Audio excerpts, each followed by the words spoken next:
Nasa linya natin si Attorney Howard Calleja, spokesperson, Trillion Peso March at convener din po ng Isang Bayan. Attorney, magandang umaga, si Joel Siweng po ito. Good morning po.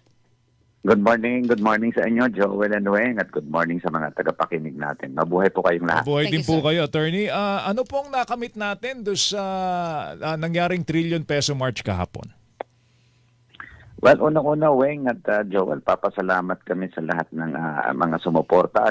We were expecting 20 to 30,000 pero sa tingin namin na ang sabi ng PNP, sabi ng iba, estimate na mga 80,000 pero tingin ko more than 100,000 kasi hanggang people doon sa EDSA Shrine na nandun ng mga tao, no? So ang akin lang, it's not really the numbers but really makita natin na yung outpouring ng galit ng sawa na sa corruption, sawa na sa pandarambong, pangloloko ng ating mga opisyales. So we really are calling for transparency and accountability. At yun nga, kung nandun kayo kahapon, ang sigaw doon, ikulong na.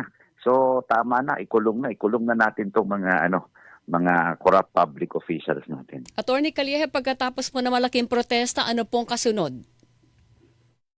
Yun nga, Weng, no?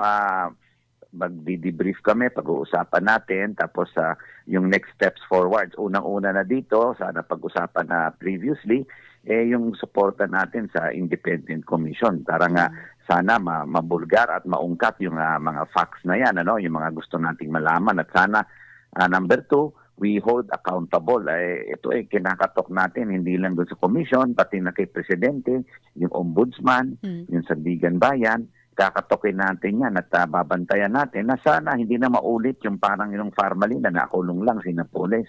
Kailangan hindi naman makulong yung diskaya lang o yung mga district engineer. Kailangan yung congressman, senator, secretary at kung sino pa man ang mataas na opisyal na kailangan managot. Dito kailangan lahat sila panagutin at ikulong. Tapos ang susunod niya, depende nga sa ating mga reforma. No? Sabi nga natin, it is national transformation. We have to reform ourselves. But really, ano buong reforma sa ating bayan? Hindi naman tayo tumatawag ng ipalit na sinong tao o sinong gobyerno. But really, paano ba natin maituro sa ating mga kababayan na yung corruption ay hindi dapat tanggapin? At itong sistema na ito, hindi lang sa gobyerno, pero sistema rin, systemic din sa ating mga tao na hindi dapat nating i-allow na maulit itong ganitong corruption at any level, at any amount. Kung halimbawa, naitanong ko rin po ito doon sa organizer ng Baha sa Luneta, Attorney Calleja, hindi naman tayo pwedeng palagi nasa rally lang at nasa kalye.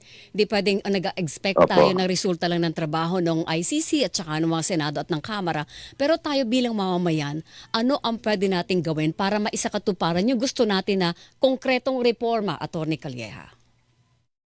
Ayun nga, ang pinapanawagan natin, i-reject nila unang-una. Darating na naman yung 2028 election, i-reject nila yung dynasty, i-reject nila itong mga corrupt public officials, pag-aralan kung sino talaga yung ilalagay natin. Kasi yung reforma natin na hinihingi, yung system of corruption, when yung reforma natin na hinihingi, nasa atin yan. For example, tumatanggap ang ating mga botante ng 5,000 para iboto ito. Pero kita mo naman ang sinisingil sa atin, trillion. So dapat matuto na tayo. So dapat within ourselves, kaya nga ang tawag natin dito ay national transformation. Not only for the public officials, but more so for the people na hindi nila pahihintulutan to. Isipin mo yung iba, dahil yung anak mo is scholar, iboboto mga si mayor o si governor kahit nakita mong corrupt. Dapat hindi ganon kasi yung scholarship mo o yung trabaho sa munisipyo o sa gobyerno, hindi mo naman utang yan doon sa politiko. Yan pinaghirapan mo at yan dapat para sa iyo at yan pera ng taong bayan. Kaya nga ating sinisingil sa kanila dahil ating silang siniswerduhan, ang ginagamit nila pera ng bayan at ang kanilang dinulustay ay pera ng bayan. Kaya hindi dapat natin ito tanggapin. Ano po gusto niyo makitang next move ni Pangulong Bongbong Marcos? Well, yun nga, kailangan seryosohin yung kanyang call for reform at yung hindi ba naman lip service itong sinasabi niyang corruption sa flood control. Pero ang sinasabi natin, yung flood control, hindi lang naman yung source of corruption. Meron pang ghost projects, meron confidential funds, meron mga ghost employee, ghost students, lahat yan marami saka mga substandard roads, classes, and classrooms, no? Lahat yan kailangan imbestigahan natin at kailangan labanan natin lahat yan. At kung totoo yung panawagan ni President Bongbong, susuportahan natin to. Pero dapat wala siyang sasantuhin. Kaibigan, kamag-anak, kakilala, sponsor niya sa supporter niya or contributor niya sa eleksyon.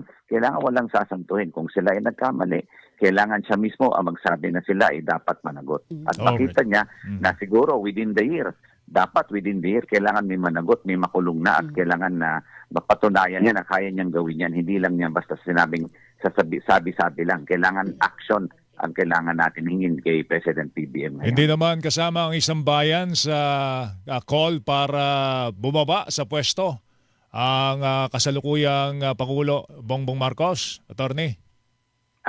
Hindi naman po. Hindi naman. Sabi ko nga, ang ating call ay not for change of any leadership or change of any personality, but change of leadership in the transformation, na sila muna ay magbago kasama ang pagbabago ng taong bayan. Kasi nga, kung makita mo, Joel at Weng, ang panawagan natin doon is unity. At ang panawagan natin doon is accountability, transparency.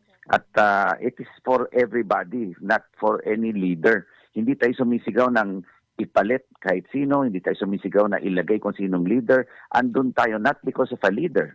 Nandun tayo sa EDSA kahapon because of our fight against corruption, because of our desire to transform our leaders in government and transform ourselves into better Filipino citizens. Alright, Attorney, salamat sa Attorney, oras. thank Mag-ingat you. ka. Good Thank you. morning. Salamat. Salamat po at good morning po sa inyong lahat. Maganda umaga Si po. Attorney Howard Calleja, spokesperson, Trillion Peso March, convener, Sambayan. Standby mga kapuso. Hilingan, walang pinop